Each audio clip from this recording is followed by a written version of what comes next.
colleagues, today we are joined by the Middlebury Institute of International Studies at Monterey, one of the best and prominent translation schools that has been for decades preparing top-notch linguists. With that, I give the floor to my colleague, Irina Sergeyevna Alexeyeva, who will give us a couple of highlights about our project and then introduce our guests in more detail. Over to you. Thank you and welcome to our webinar. Together with Alexander, we have been hosting this event from a completely different locations. I am in St. Petersburg at the High School of Conference Interpreting and Translation. Alexander is in Ukraine, in his home city. Today, we are joined by a translation school that has been in the dreams of many peoples, surrounded with its own mythos, called the Monterey School. It is indeed a very famous institution. In late 90s, we tried to eke out any information about we could. This was an aspiration for many, and now we get an opportunity to get first-hand information about the training process there and then to look at the graduates. It was 2 years ago already when, with Alexander Monterenko, we started this project to give all people who wish all the information about very different schools and approaches to training translators and interpreters. We believe it's important because today it is just not possible to have a singular common approach for everybody. There is no silver button solution, and we have been able to see, again, firsthand, the better the variety of approaches, the better are the outcomes and the training process. Again, the devil is in the details, and it's always best to learn this firsthand. It's just not possible to give a description of a methodology and an approach and then to try and present it. You need to know the history, the specifics, and all the details. So this is our agenda for today, exactly that, and we will do our best to learn all the key points and pieces of information about Monterey. As for the speakers, today we are joined by Renée Jourdenais, the Dean at Graduate School of Translation, Interpretation and Language Education at the Middlebury Institute, California. Then we have Rosa Kavenoki, Professor and Program Coordinator for Russian Translation and Interpretation. She is well known in St. Petersburg and in many other educational institutions. We are also joined by Winnie Yung-Chung, a career advisor for graduates who specialized and majored in translation, interpretation, and conference interpretation, as well as translation and localization management. Last but not least, I am introducing our interpreters. We have 2 gentlemen for this evening, and I'm glad to introduce them. Fyodor Makhlayuk, a graduate of St. Petersburg High School of Conference Interpretation and Translation, who is connected to us today from Nizhny Novgorod. And we also have Andrei Sklerenko, a recent graduate of the Moscow State Institute of International Relations, who graduated a continued professional development course there by Olga Yegorova. These are our 2 interpreters for this evening who will be interpreting from both languages in and out, so that you can listen in the language you prefer. With that, I hand it over to Alexander. Thank you. Just a couple more points. We have designed a list of questions, a questionnaire of sorts for this project, and we hope it's really helpful in giving a comprehensive picture of the educational and training process at the schools that we receive. In the second part of the webinar, our guests will be answering your questions that you can submit through the chat box. I think you can see it clearly, and all the questions will be addressed. The chat box is on the right-hand side of your web page. You can submit those questions at any time, just as people are speaking, or if you have some questions that you have been thinking about, you can submit them right away. With that, we give the floor to our colleagues from the Middlebury Institute of International Studies at Monterey. Colleagues, please. Hello. It's a pleasure to join you today to talk to you a little bit more about the Middlebury Institute of International Studies at Monterey. My name is Renée Jourdenais, and I'm the Dean of the Graduate School of Translation, Interpretation, and Language Education here at the Institute. With me today are the coordinator of our Russian program, Professor Rosa Kavenoki, and our career advisor, Ms. Winnie, and both of them will be talking with you today as well, as we give you a bit of an introduction to our school. So let me start to give you a tiny history of the Institute itself. We are a graduate school here, and uniquely a graduate school, meaning that we're offering only master's degrees. We've been doing this since 1955, and when we were founded, it was in order to ensure really positive international outcomes through solid communication. And what that means here is that all of the degrees that we offer involve international language and international communication as a component of those degrees. We were formerly known as the Monterey Institute of Foreign Studies at one point in time. More recently, the Monterey Institute of International Studies. And then in 2005, we merged with Middlebury College and now have our new name, the Middlebury Institute. All of the areas that we offer our graduate training in all have global impact, and again with language and communication as a component of that training. We do have I don't know if you can see our slides today. I don't see those up on the screen. In any case, let me tell you a little bit about the degree programs we have here. So our degree programs focus on international development, practice and policy, international environmental policy, international trade and economic diplomacy, non-proliferation and terrorism studies, international education management, language teacher education, and of course the programs that you may all be interested in are translation, interpretation, and localization management programs. As you may imagine, training translators and interpreters in an environment where we're talking about international development, international trade, economics, non-proliferation of nuclear weapons, terrorism issues, really provides a very rich training opportunity for our translators and interpreters. So a little bit about the history of our program itself. We began offering T&I certificates in 1968 and began with French, German, Russian, and Spanish. Over the years, we then added Japanese, Chinese, and Korean. And we've always had degrees in conference interpretation, in translation, and then a joint degree in translation and interpretation. In 2005, we added to these offerings with a translation and localization management degree. And now that degree has 3 specializations, one focused on translation, one focused on localization, and another focused on management. And of course, that's a growing field of interest. We were asked to talk a little bit about the goals of our teaching methodology, and I would say that the primary goal is that we are highly practical and very practice-oriented. This is what the school is known for in its entirety, that all of our graduate students have opportunities to really professionally in their fields of studies while they're studying with us. And that is one thing that is certainly a trademark of our translation and interpretation programs. We also, due to the topical areas that we cover, it is very important for us to be highly relevant and addressing current issues. So we talk about trade, we talk about economics, politics, science, medical and legal topics. Our translators learn about patents. We talk about the aerospace industry.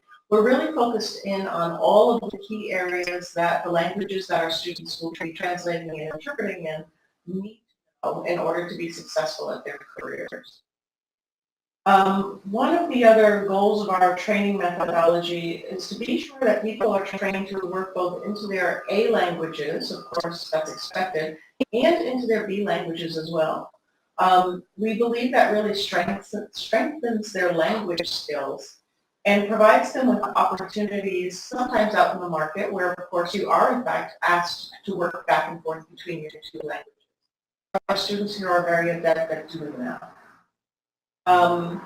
And of course, the 2-year program gives us a lot of opportunity to work with them. I would say the key thing that we're most proud of, and that is we're most known for, is that our students are really career ready when they leave here. They not only know about the industry, they know how to work in booths, and in fact, in the back of us, it looks like there's a big window, and that's one of the classrooms on campus where we do have an interpretation booth. We have those scattered throughout our campus, as well as practice rooms with groups. We also teach them about the freelance market. We teach them about project management. We teach them translation tools. We teach them about remote interpreting tools. We really want to be sure that when our students leave, they're ready. And that is the one thing that employers frequently say to us and that they can expect of our graduates is that they don't need to do much training of them once they hire them. They're really ready to work. We were asked to whether or not, well, what are the benefits and drawbacks of differentiating the training of translators and interpreters? And I should say in our 2-year program, in the first year, we don't necessarily differentiate very highly between the translation and interpretation. When students come to us, we want to test their skills both in interpretation and translation and see where their strengths lie. So during everyone's first year, the translation students will do a little bit of interpreting, and the interpretation students will do some translating. Not only does that help to build their skills, their vocabulary, their domain knowledge, and their facility with the language, but it also allows all of the faculty here and the students themselves to take a good look at what makes the most sense for them professionally. Then when we go into the second year of study, that's when we really start to differentiate the degrees more. Translation students, of course, will focus more heavily on CAT tools, computer-assisted translation tools. They'll work with more classes between their A and B and focus uniquely on translation. During the second year, translation students typically will not do any interpretation unless students may choose to do that as elective offerings. Similarly, the interpreters during the second year will really focus on their interpretation skills, building their consecutive and simultaneous skills in both directions, working on their interpretation practicum. Translation students have a practicum as well. And what these practica are year-long classes where they have the opportunity to be in and be interpreting for conferences held on campus on all of the varied topics that we address here in our different programs. They also go out into the community and events as well. Our translators similarly are working, of course, with written text in all of these domain fields as well, and often for real clients out in the local community. So I would say that that's the point where we're really focusing on their skills, but we want to build both sets of skills, at least for the first year, because it enhances their language, and of course, it does allow them to work in both fields. Our translation and interpretation degree, the one with the joint skills, is actually our most popular one. And that, of course, enhances job opportunities out there in the market. I was asked, how are our translators certified to teach at our institution? We actually don't require certification per se. The States is a bit different. The U.S. is a little bit different than some other countries out there. Most of our faculty do have MA degrees in translation or interpretation. We look carefully at their backgrounds to be sure that they're very highly thought of out there in the community, are well skilled, and have experience working in these varied areas. And that's really what we look at when we're looking at our faculty. As far as what part of the teaching methodology we're most proud of, I think it really is that career readiness and, of course, the quality. Those are the things that we're known for here, and that's what we're most proud of building in our programs. Now, let me have Winnie Hay talk to you a little bit about that career readiness and what happens with our students out in the market. I think Jourdenais mentioned that we are a professional graduate school. So our students come to our school with the goal of either making a career change or enhance their career path. And how do we achieve the goal of career readiness? I think the first element is, as Jourdenais said, pretty much all of our faculty members are practitioners. They are actively working in the field. Secondly, we also have a career office with individuals like myself coaching the students. I am an alum of the school. I graduated with a competence interpretation degree.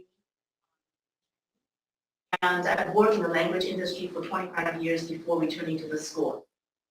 And so I can combine my knowledge of the industry and with the knowledge of being a practitioner myself to help prepare the students. And the first thing I was asked to share with you is some stats about our alumni. And so I took this information for the last 5 years from 2013 to 2017. So just to give you a glance of the information. As you can see, I hope you can see the slides. We first look at the distribution of the majors. As you can see, 35% of the alumni from the last 5 years graduated with a degree in localization. And 26% graduated with a degree in translation and in conference interpretation, and 15% in translation. In terms of their location, 75% of the alumni now are located in the United States, 25% overseas. Of the sectors that they work in, the vast majority of them work in the private sector. 82% of them work in the private sector. Followed by 12% in the public government sector and 6% in nonprofit and 1% in intergovernmental agencies. In terms of job functions, 26% of them identify themselves as working both as a translator and interpreter. And then 23% work in localization, 21% work as translators, and 11% identify themselves as working as interpreters only. So that gives you a sense of where our alumni are after they graduate. And next, I would like to talk about how we prepare them for the career readiness. Next slide, you can see that take the students through a career management cycle. And we use this kind of circular format very purposefully because what we impress upon them is your career is not somewhere you land after you graduate. It's a continuously evolving process. So our goal is when they're with us at school, we want to take them through this cycle at least once or hopefully multiple times. And it always starts with self-assessment. We have a variety of assessment tools, surveys that they can take to help them identify their interests, their aptitude, their strengths and weaknesses. First, we want them to understand where they are going, what they're aiming for. Once they have that idea, then we work with them to explore the various options. For example, many of the students coming into our school thinking, their only career goal is to work as a United Nations interpreter. But the reality is the industry is far broader than that. So we work with them to understand the various career options and look at the success stories. In fact, I have a blog where I feature role models for students so that they can see how others have achieved their career goals and how others have navigated their career path. So that's the exploration phase. Once they start to narrow down on their paths, then we start working with them on the marketing piece. And in terms of marketing, there's a science piece and there's an art piece. The science piece is the things that are Googleable, for example, how you create the best resume possible, how you write your cover letters. Those kind of more technical aspects of marketing yourself. And then there's the art piece, and that is how you network and how you create your social media presence. Focus students on that. And then once they get past that phase, they start getting into the search. Between the first and the second year, we highly, highly encourage our students to want them to go into the real world and apply what they have learned. In addition to that, for those who have not had any work experience, it's just great learning for them to start working with other professionals. So they search, we work with them to search for internship as kind of like a pilot run for the search for the employment. And then before they graduate, we'll work with them. So for example, right now is recruiting season. We work with them on the search, work with them on mock interviews, and doing research to understand the industry and also the particular employer.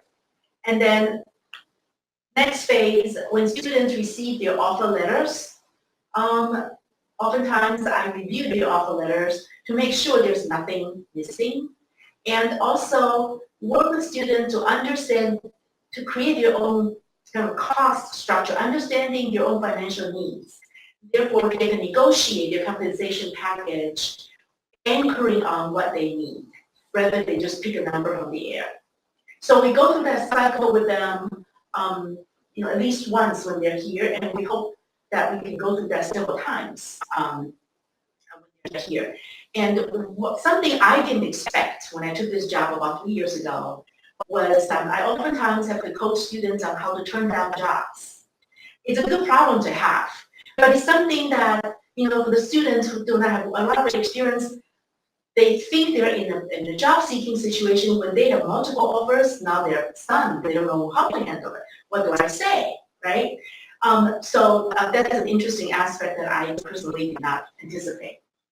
So that's how the cycle takes students through. And from a kind of a chronological perspective, how do we prepare the students?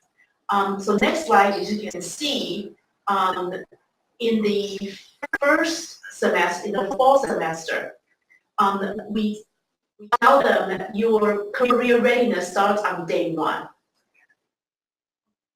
So, I'm not going to take you through a lot of these details. As you can see, in the fall semester and the spring semester, we have various activities to help the students.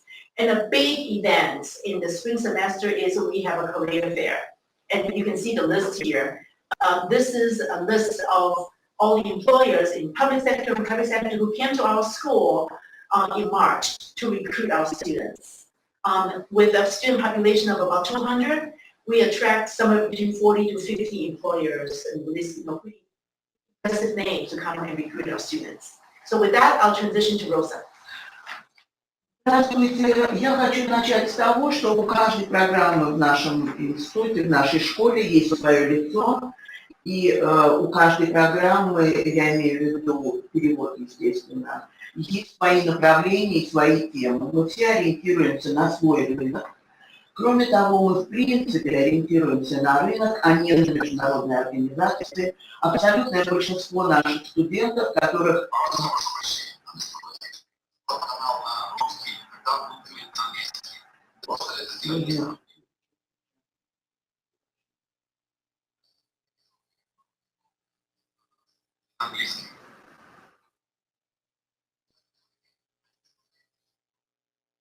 Хорошо.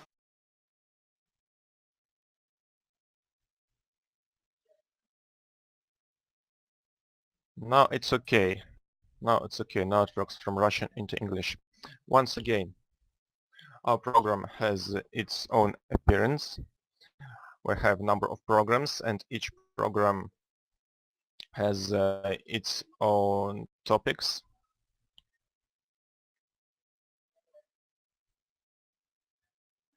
And of course, the majority of work is in mother tongue among 5 our teachers, 2 are English speakers, 2 are Russian speakers. We have A, B, and C languages, and roughly speaking, A is mother tongue, B is foreign, C is second foreign language.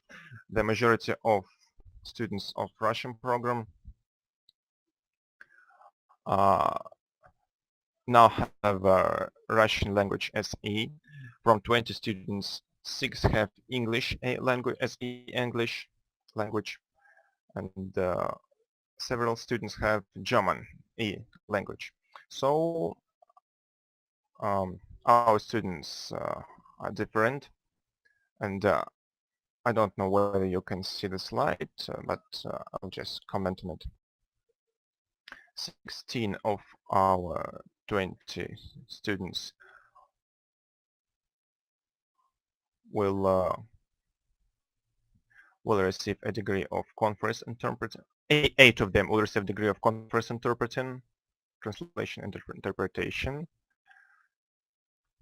1 person works only for written translation, and 3 students work in different combinations. This proportion, they work in localization. It's unusual proportion because other programs have many more students for localization program. Each student approved 64 credits. It means 16 credits per each semester.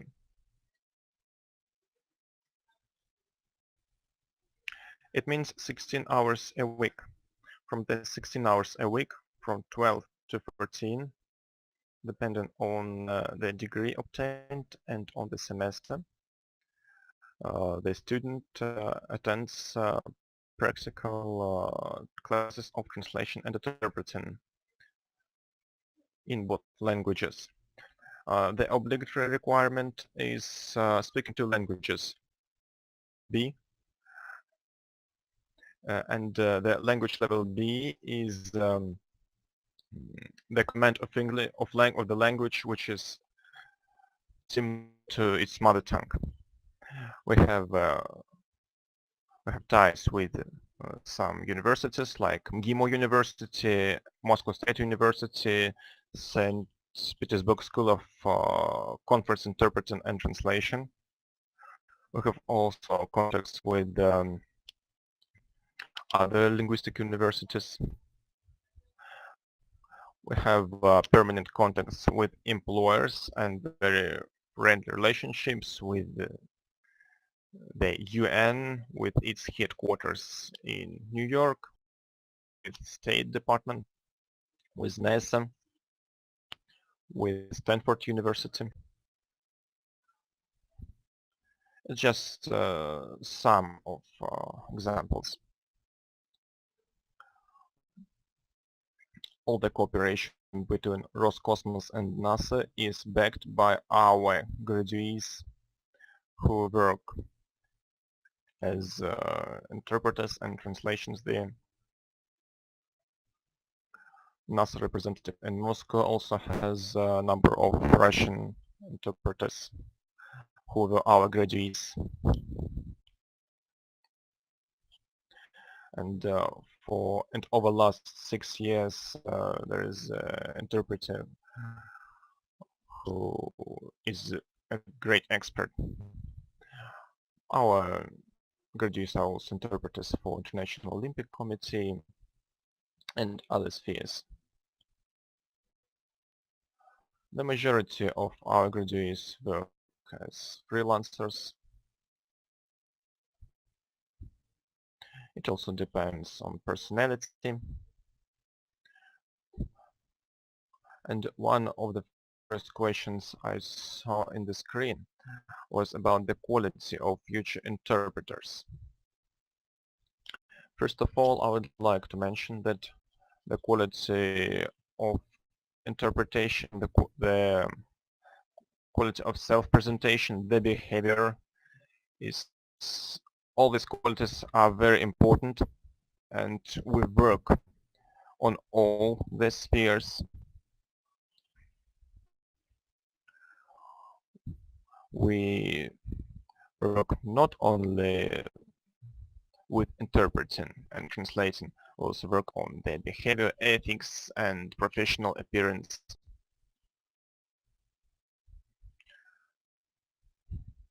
Well, I wouldn't like to run over, but I would like to mention that we have 2 courses,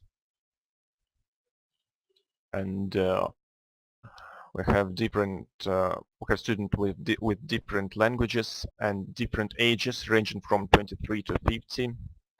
But the atmosphere is very positive. People are friendly.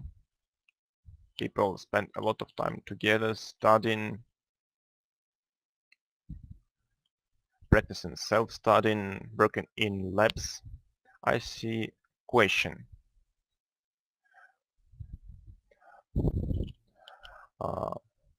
I see question regarding the lectures. I would like to say that during the first semester we have general classes. The second semester is, for example, for economics. Second one is for technical and scientific themes, with special accent on space, nuclear energy. And the last semester is for political studies, humanitarian topics. So we cover all the topics needed, and our graduates are ready to work. And we don't have any specific requirements for the curriculum, because and each teacher, each professor teaches on his or her own way. But we have one aim. Student must pass the exam. They all know the requirements for passing the exam. And on our website you can you can find our schedule. You can find what topics we cover, what spheres we cover. We have a very good website. Maybe not the best, but good enough. We have four directions of interpreting. We have consecutive interpreting and conference interpreting. That's all I wanted to say, and it's up to you now to decide how to continue.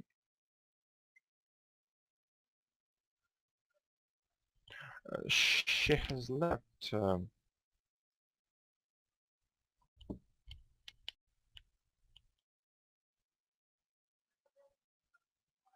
I can see a question from Olga.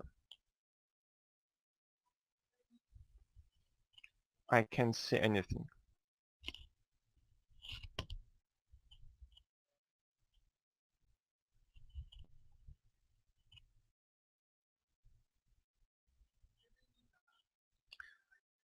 That's not true. One and the same professor usually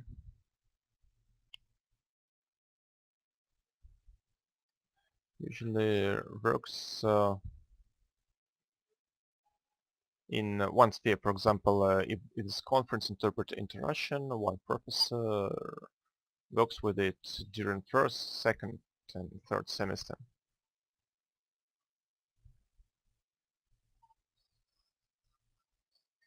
I cannot hear the question actually.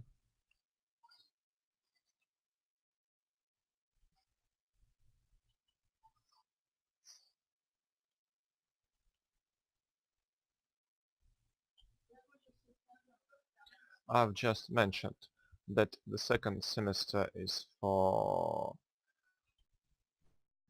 economics, third semester is for science and technical topics, fourth one is for political studies and topics, and each professor chooses what to do on his own. It may be real speeches or something else. For example, when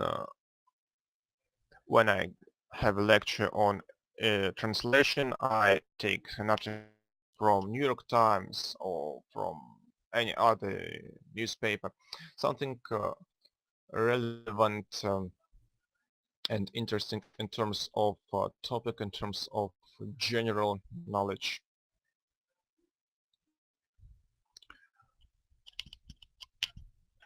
Of course, we try to expand their horizons in general, to expand their general knowledge. We discuss relevant topics. We hold informal discussions, and the atmosphere here, I think, is very interesting and informal. We don't recommend anyone to translate fiction, and we don't teach it. We have different attitude to this kind of translation in the US. It's not our sphere in our school.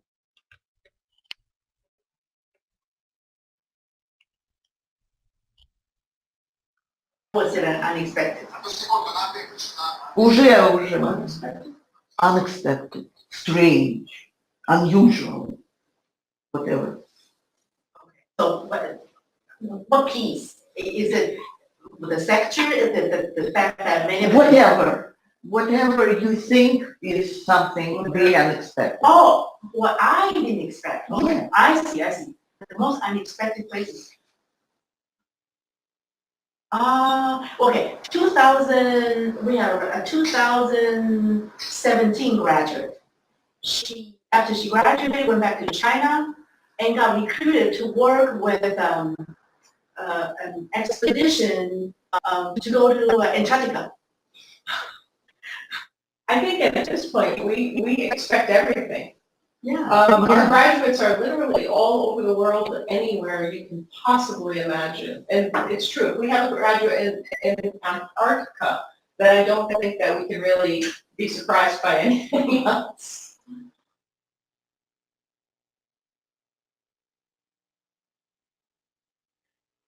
Well, we have no online courses to speak of. Oh, do you use courses online? Yes, I can talk a little bit about this. So we do have a few online courses. There are a couple of online courses that we're offering in our Russian interpretation program and our Spanish interpretation program. We're doing both consecutive and simultaneous training online in those two languages. And we do have a remote interpreting technologies course that we possibly appropriately offer online as well. We do think it's appropriate to integrate some of these courses into the program simply because we want students to be sure that they have experience using these tools and have experience in these environments. Much more interpretation, as you can see today, is happening in online environments, so we want our students to be ready for that. And of course, a lot of our faculty will sometimes be working from distances because of their own professional engagement. So we do have a few integrated throughout the program. I would say the remote interpreting technologies is one of the most deliberate ones that we've done that way.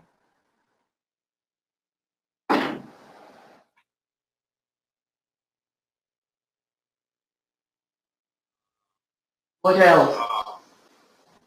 The next question, what are the advantages and disadvantages of separating oral interpreters, oral translators, and interpreters? We don't, we do teach them together. We have different courses for them, but we will have interpreters and translators in the same courses, particularly in the first semester. We think it's important that your skills are built both with your written skills and your oral skills, and that will strengthen both of them in general. So we see a real advantage to doing that. A career advantage is also that we never know which positions our students will be hired for. And therefore, we don't want them to be hired and then say, oh, I'm sorry, I hired as an interpreter, expected to do some translation, and then not be able to do it. So we want to be sure that we're giving everyone some preparation in all areas so that they are, in fact, ready. But as I said in the second year, we do separate them out more. There will be translators who never take any more interpretation classes. There will be interpreters who don't take any more translation classes, simply because they really want to hone their skills. So they'll have a full year of training just in oral or just in written. But in that first year, it's a little bit of both.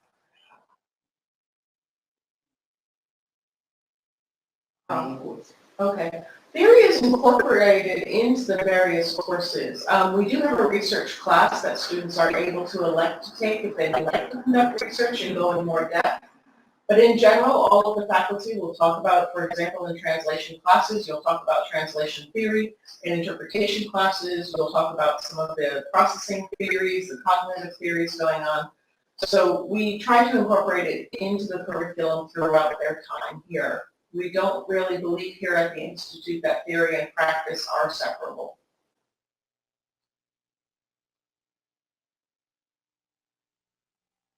There is a question about ABC languages in the Russian program. I just gave you the statistics. So if there is no slide there, I will repeat. Out of 20 students right now, 6 have English A, 1 has German A, and 2 have Kazakh A. All the rest, Russian A.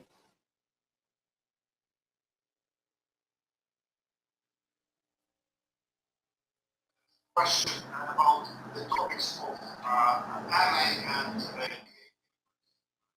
papers. What precisely do you research in your and why do you choose these or that? We don't have any BA students here on campus. This is an MA only program. And actually the thesis for us is an optional thesis. As I said, we are very practically oriented. For us, it's important that our students are prepared for the market. So students may opt to do a thesis, but many do not.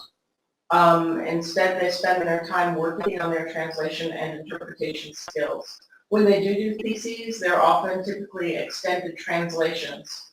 And they're usually done by the translation students more so than the interpretation students. Translation students will often do an extended translation with a corresponding paper written to talk about all the analyses that they went through in doing that translation.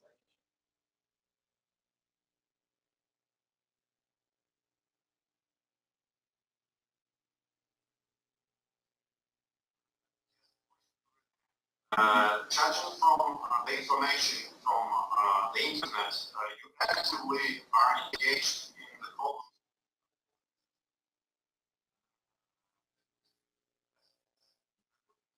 Why? What criteria do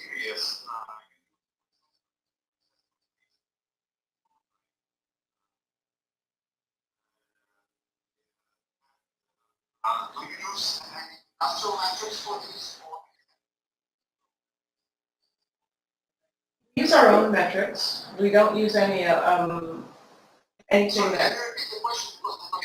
Oh, I was asked about the metrics, our assessment practices here, and what we're looking at as we're looking at translations and interpretations. I was also asked if we're using any industrial standards or whether we're using our own. I would say that we're using our own assessment tools. As far as the standards that we hold students to, certainly in the second year at graduation, We're holding them to very high standards. We don't want them graduating unless they would in fact be acceptable to the larger market and passing the exams that are out there. So many of our students may take the American Translators Association exams. In fact, we have a current student, and I do admit this is a little unusual, who has just passed the UN exams on her very first try while she's still a student here. Typically that will happen after you leave, but we're very proud of her for doing that. So the standards that we hold people to are certainly those of the industry. As far as what we're looking for, I think they're the same things anyone's looking for. We're looking for accurate rendition of meaning, or appropriate syntactical and lexical use. We're looking for appropriate use of register. We're looking for natural flow of language. I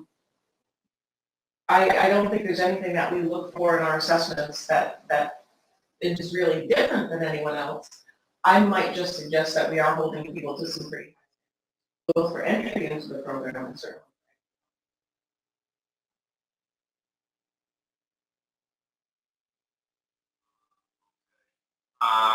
Eugene asked, I'll probably repeat the question. Eugene asked about the method.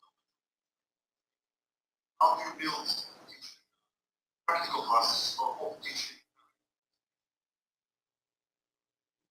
I'm going to let Rosa answer that one. I'll switch to Russian. Да, я по-английски тоже поняла вопрос.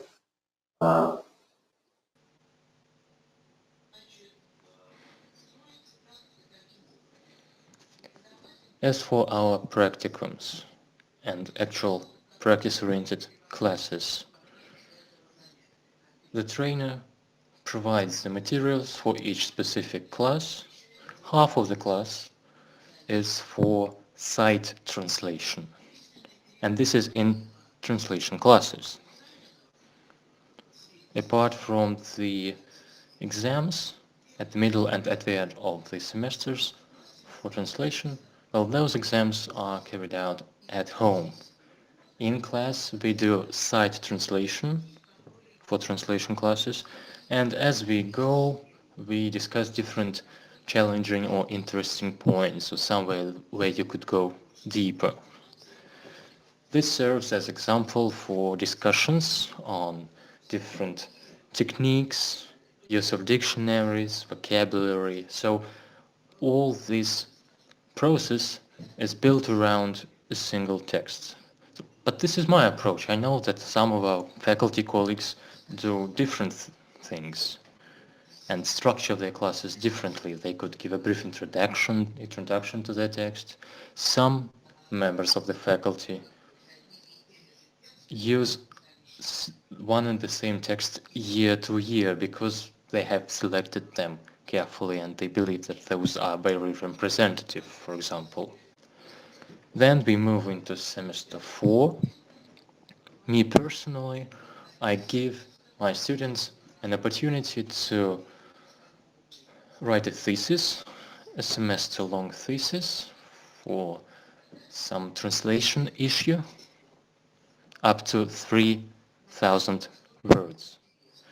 The subject can be anything they are interested in. This should give people some interest and pleasure. I give personal advice on this thesis to my students, and if we speak about this year, we have such subjects as differences in brain physiology between men and women. Another thesis is on milestones in space exploration since some year back then. Specific features of conservative communities in the US and liberal aggression towards conservative people. These are just 3 examples, and you can clearly see that the variety of subject matters is really wide. With that, I would like to reiterate that sad that people didn't catch it the first time, and this is very important. Most of our students in our Russian program have Russian as their native language, Russian A.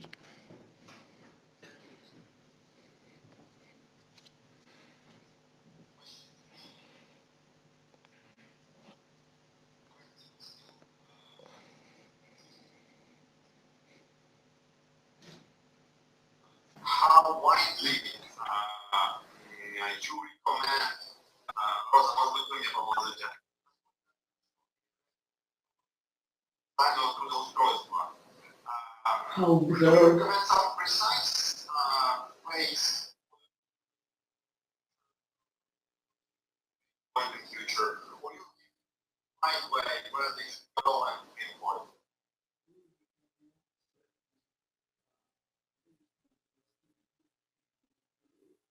or you give them selecting a field? Yeah, so the question is, do we recommend placement or do we let the students pick? I think ultimately it's always the student's choice. And my role here is to be their coach. And my role here is also to create as many options for them as possible. We have a function in our office that's employer relations. We're constantly looking for new needs and the new employers for those opportunities to become available to our students. We also have an online portal that's only accessible by our students and alumni. We post every single job opportunity that comes to our school. So all the students can see the opportunities and identify their interests. And once they identify their interests, then we work with them to coach them to get them the best chance of securing those opportunities.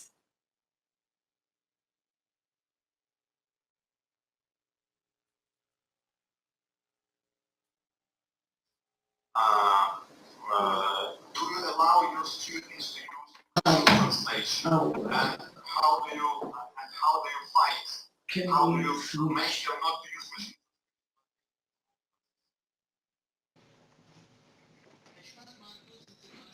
What's our take on machine translation?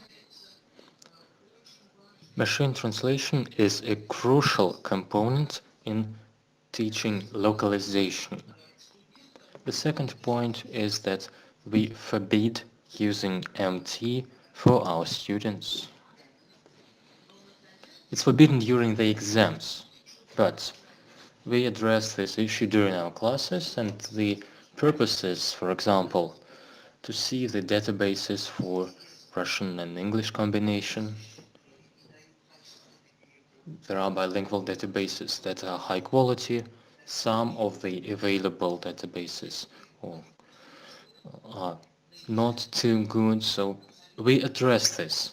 However, come the exams, it's prohibited, and we as teachers can identify any interference of machine translation in the final text at ease. So this disqualifies the paper basically.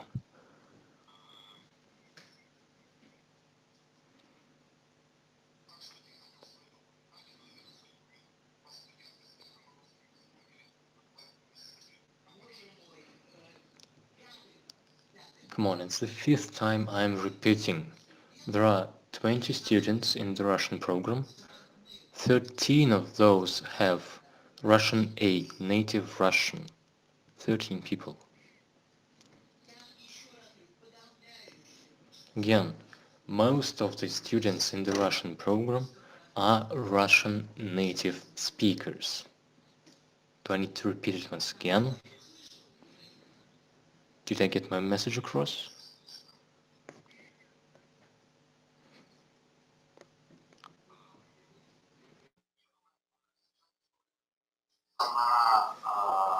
Yes, we do.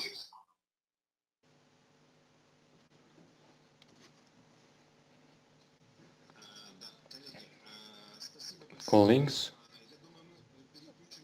thank you for your questions. I think we will give the floor to Ms. Alexeyeva so that she can ask a couple of questions, maybe. I'll relay them to our colleagues in the US, and if there aren't any more questions after that, we will be wrapping up and making our conclusions. Irina Sergeyevna, the floor is yours. Well, we have highlighted all the trick questions and most of them were answered by our colleagues from the US, but there are some points we would like to know about. Clearly, you have a sliding curriculum, it's a living thing, it's constantly changing. However, given all that, what would you like to add to your program so that it's even better? What are your plans going forward? Some innovations in your process?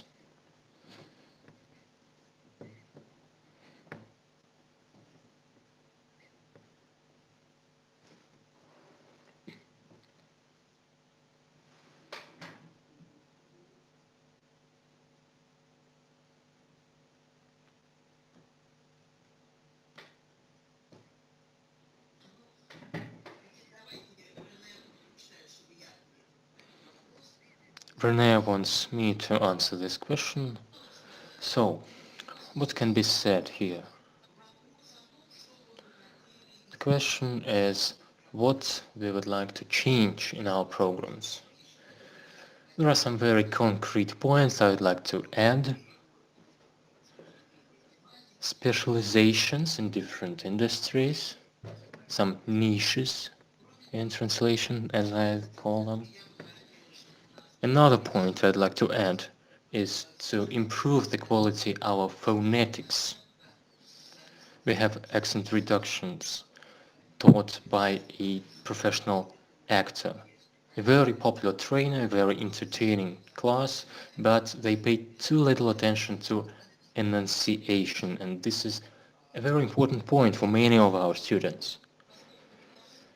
As for the rest, you see, we have a lot of room for creativity in those titles that are narrow, translation, interpretation. We have a lot of freedom, so I think that it's all good and fine. We will be more proactive as regards short-term programs, maybe. However, this is an open issue. It will be discussed next year. It's a bit too early for now, I think.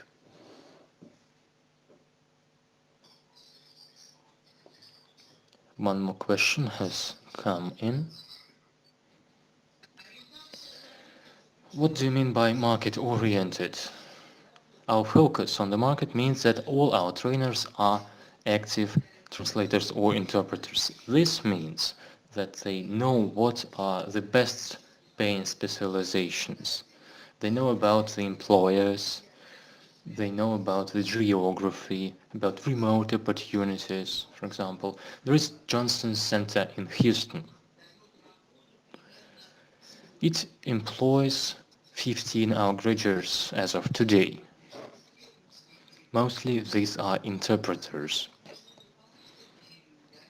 When they need to get more people, they prefer to outsource interpretation to locals, people in Houston. Houston is also home to a production plant for oil and gas equipment, which also employs some translators and interpreters. So this was an example to show that Houston is one of the more lucrative areas geographically, and we are in the know. We know about the situation in Geneva, Bangkok, Nairobi, European capitals, and we have all this information. For example, the market is too tight in London, there is no jobs, and some other place might be better.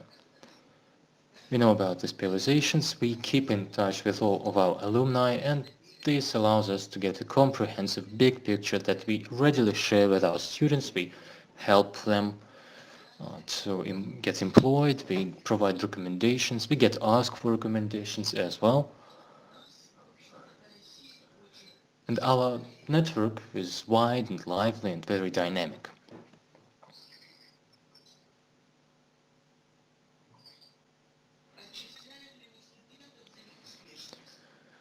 Do we terminate students for low performance? It's very, very rare.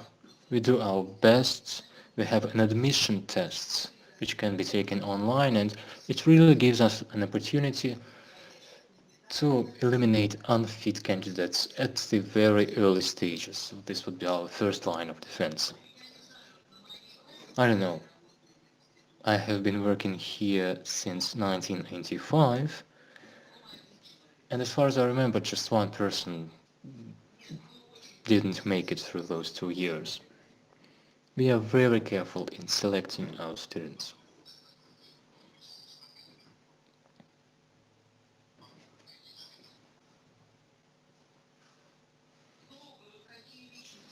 What personal qualities are the most important and what are just unacceptable for students? Well, students are students, if we speak about their personality. We would not sack a student for some personal quality. Of course, communication skills and being agreeable is really welcome. Dealing with your peers and with your trainers, being more or less humble, being ready to meet people halfway. It's all about making a flexible and lively team or group. As has been said, our students are guided by our trainers and then they use it to train themselves. They train their simultaneous hours on end, they train their note-taking techniques for consecutive, so forth and so on. So this is really very important for them to be socially apt, be able to communicate. They shouldn't be petty. There is no person without flaws. So tolerance is important, being open, it's all very important, really.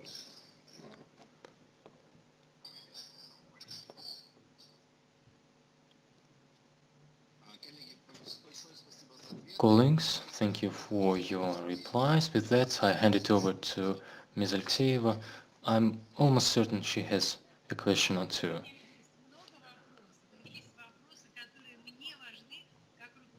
I have a lot of questions, and some of them have to do with myself being a head of school.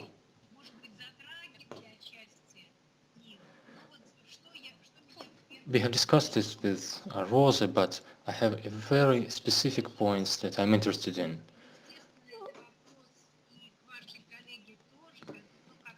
It's a general question addressed to all our guests today. Are there any specific features exclusive to Asian and Oriental languages? Russian, well, when speaking about the methodology, it's rather more European, but what's your take on training students with Chinese? You haven't mentioned Arabic, but I'm sure you have these too. Are there any differences and what are they in training methodology?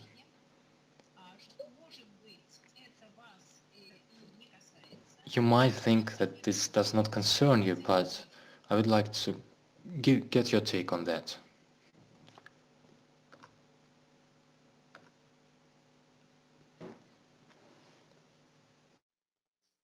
Renée будет отвечать. I think a lot of the techniques are the same. I mean, I've visited all classrooms at different times, and I see the same types of behaviors going on. Certainly, the same sets of skills are needed. Linguistically, there'll be differences, of course. Each classroom is indeed a different cultural experience. So there are those types of varieties in the classrooms as you go from, a French classroom to a German classroom to a Spanish to a Chinese, Russian, Japanese, or Korean. So the classes do differ from one another. The cultures of each program are a little bit different. But the skills that we're building are very much the same. The terminology is very much the same. There will be different topical areas addressed because of where a lot of interpretation or translation work is these days.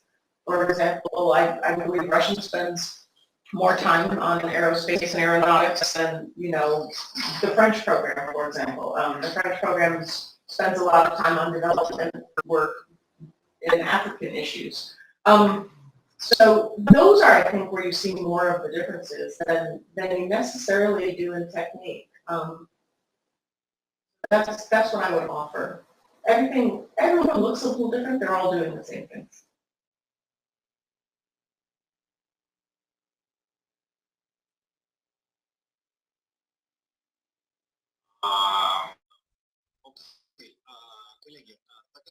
Okay, colleagues, I don't see any questions in web chat.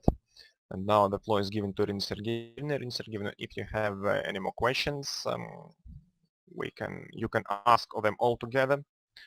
And after that, we will conclude our meeting so as to meet the deadline. So the floor is given to you. Thank you. I'll continue this topic. And I have questions on this topic. It's clear that the cultural context is different and that the topics covered are also different. And Renée, the question is to you in particular. What do you think,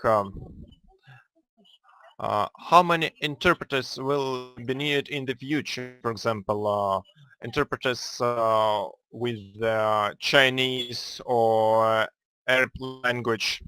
What do you think? How many candidates will be needed in the future? Or the tendency is continuing when a lot of students work with European languages? And this is my last question, and I believe we'll end with this question.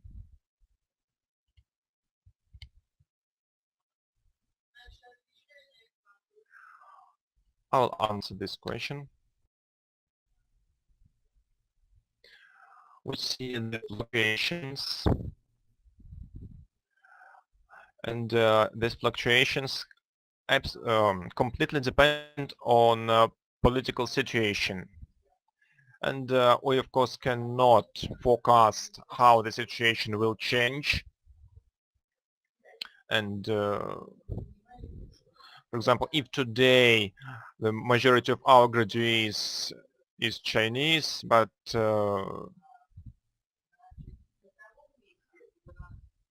it's just for today. Second place is for Spanish, third one is for Russian. But our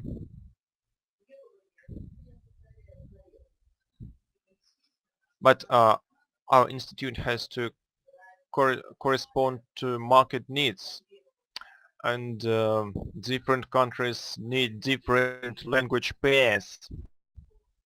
And I know, and you know very well, that in European Union everyone wants English speaking person who can also speak German, Polish, Serbian and Romanian, for example, language.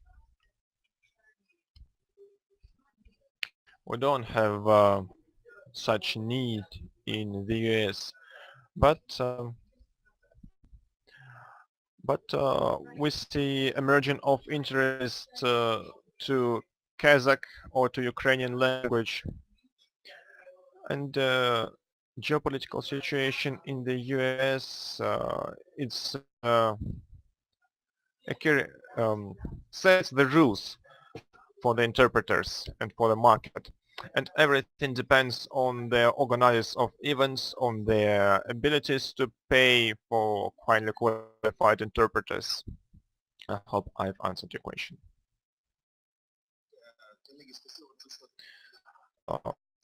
Thank you very much, colleagues, for such comprehensive answers. Irina Sergeyevna, floor is given to you. After that, our colleagues will make a final statement. After that, some technical questions, and soon we'll end. The floor is given to Irina Sergeyevna. Dear friends, later on the website of Translate Academy, we will draw a bottom line, and now we can say that we've discovered a lot of new specific things. I have a lot of things written after our conversation. It's because I liked some points, and I want to make some improvements at our school. I don't quite understand one thing, I mean combination of written and oral, or translation and interpreting, because I advocate combining these two types of interpreting, and I would like some more arguments, some more facts, but it is not actually needed. What has already been said is the most relevant in terms of the training of interpreters.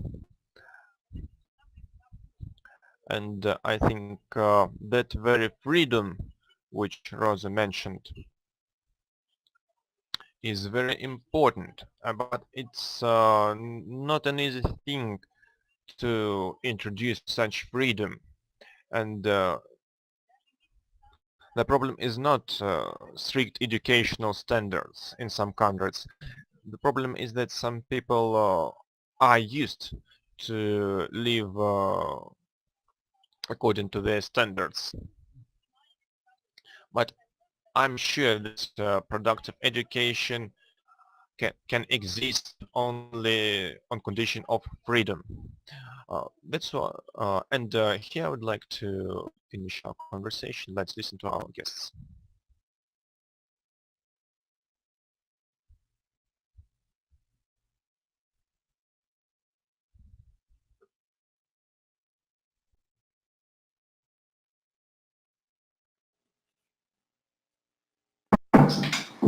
Well, thank you very much for hosting us today. It's been a pleasure to have the opportunity to talk with you, to answer some of your questions.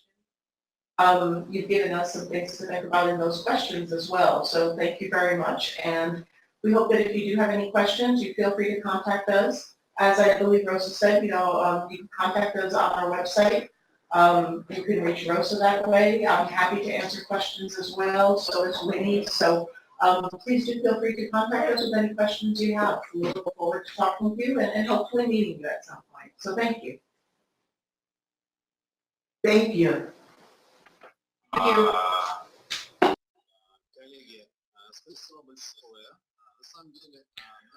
Dear colleagues, thank you very much. Actually, our colleagues from Monterey already mentioned what I wanted to say. I'll only say a few words. First of all, we would like to thank our colleagues from Monterey Institute for this interesting and substantial discussion. I hope each of guests discovered something new, and I would like to emphasize that it is not the end of our communication with the school, it's just beginning. On our website there is a function of discussing. There you can leave your questions. You can also ask questions through Facebook, Twitter, and on our YouTube channel. Your questions will be delivered to our guests, and you will receive answers. A record of the webinar will be soon on our YouTube channel, and the link will be available for all our registered colleagues.